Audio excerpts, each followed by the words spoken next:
नमस्ते। जब मॉनसून की पहली बूंदें सूखी मिट्टी पर गिरती है ना, तो एक अलग ही, एक सौंधी सी महक उठती है ना? आज हम बस उसी जादू को, उसी एहसास को शब्दों में जीने वाले हैं। मुकुटधर पांडे की बहुत ही प्यारी कविता वर्षा बहार के जरिए।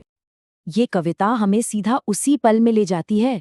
सोचकर देखिए जरा, आसमान में एक बिल्कुल अनूठी, एक घनघोर छटा फैल रही है। हवा में वो एक भारीपन महसूस हो रहा है, एक इंतजार सा।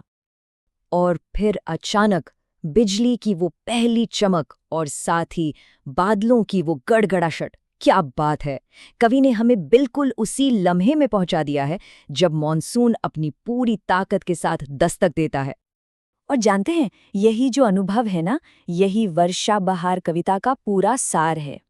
तो चलिए देखते हैं कि कवि ने मॉनसून के आने को कैसे एक शानदार जश्न में बदल दिया है। अच्छा, तो इस खूबसूरत कविता को लिखा किसने है? इसे लिखा है मुकुटधर पांड्य जी ने। वो छत्तीसगढ़ के बिलासपुर में पैदा हुए थे और उनके लिए ना प्रकृति सिर्फ लिखने का कोई टॉपिक नहीं थी, बल्कि उनकी जिंदगी का एक अहम हिस्सा थी। और ये जो गहरा जुड़ाव है वो उनकी कविताओं में साफ साफ झलकता है। पता है, वो अपनी टीनेज से ही लिखने लगे थे और उनकी रचनाएं सरस्वती और माधुरी जैसी उस वक्त की बड़ी बड़ी मैगजीन्स में छपती थी। हिंदी साहित्य में उनके इस कमाल के योगदान के लिए उन्हें पद्मश्री से भी नवाजा गया। पांडे जी की खासियत ये है कि वो सिर्फ कहानी नहीं सुनाते, वो हमें बारिश को महसूस करवाते हैं। तो चलिए अब जरा ये देखते हैं कि उन्होंने शब्दों से कैसे नज़ारों और आवाज़ों की एक पूरी दुनिया ही खड़ी कर दी है। यहाँ कवि सिर्फ ये नहीं कह रहे कि मोर नाच रहे हैं। नहीं, वो सीधा कहते हैं, देखो ये मोर सारे, जैसे वो हमें अपने साथ ले जाकर दिखा रहे हों। ये जो नाचते हुए मोर है ना, ये बारिश के स्वागत में पूरी प्रकृति की खुशी का, उसके जश्न का सबसे जिंदा सबूत है। तो मतलब ये सिर्फ मोरों का नाचना नहीं है, ये तो पूरी धरती के जाग उठने का जश्न है। ये कविता हमें दिखाती है कि कैसे मॉनसून आता है और पूरे के पूरे लैंडस्केप में एक नई जान डाल देता है। ये सिर्फ पानी का बरसना नहीं है, ये एक तरह से एक नवीनीकरण है, एक नई शुरुआत है। कवि ने ना एक पूरा पैकेज तैयार किया है, मतलब एक पूरा सेंसरी एक्सपीरियंस। एक तरफ हैं देखने वाली चीजें, चमकती हुई बिजली, खिलते हुए गुलाब और एक खूबसूरत लाइन में चलते हुए हंस। और दूसरी तरफ है सुनने वाली आवाजें, बादलों का गरजना, मेंढकों की टर्टर और खुशी से गाते हुए माली और किसानों के गीत। सच कहूं तो ये हमारी आंखों और कानों दोनों के लिए एक जबरदस्त दावत जैसा है।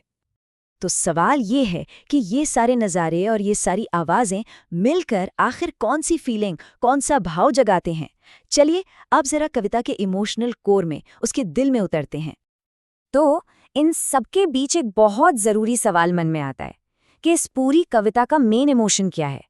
इन सारे नज़ारों और आवाज़ों के जरिए कवि आखिरकार हमें महसूस क्या कराना चाहते हैं?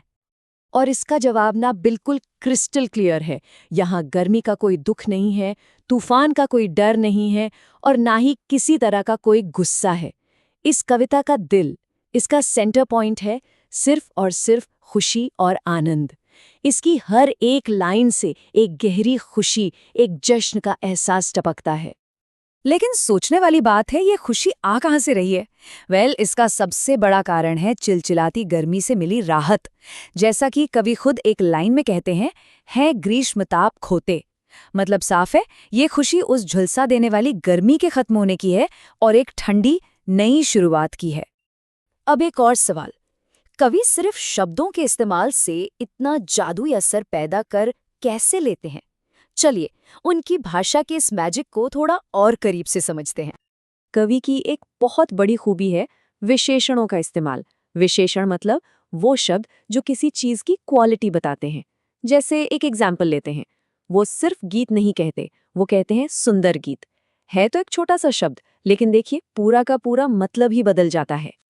ऐसा लगता है मानो पांडे जी अपने विशेषणों से पेंटिंग कर रहे हैं शब्दों से। आसमान की छटा सिर्फ छटा नहीं, वो अनूठी है। हंसों की जो लाइन है वो सुंदर है और जो हवा चल रही है वो ठंडी है। देखा, यही वो छोटी छोटी पर पावरफुल शब्द हैं जो पूरे सीन में जान डाल देते हैं। और अब आते हैं इस कविता के सबसे गहरे और आखिरी मैसेज पर, इसके क्लाइमैक्स पर। कविता का अंत होता है एक बहुत ही पावरफुल लाइन के साथ, और ये सिर्फ एक खूबसूरत ख्याल नहीं है, बल्कि एक बहुत गहरा सच भी है। लाइन है, सारे जगत की शोभा निर्भर है इसके ऊपर। बस एक पल के लिए इस पर सोचिए। इस लाइन का मतलब बहुत सीधा और साफ है कि बारिश ही इस धरती पर हरियाली की और असल में जिंदगी की असली वजह है। ये सिर्फ एक मौसम नहीं है, ये तो जिंदगी का बेस है, उसकी नींव है। इसके बिना ना तो दुनिया में खूबसूरती होगी और ना ही जिंदगी।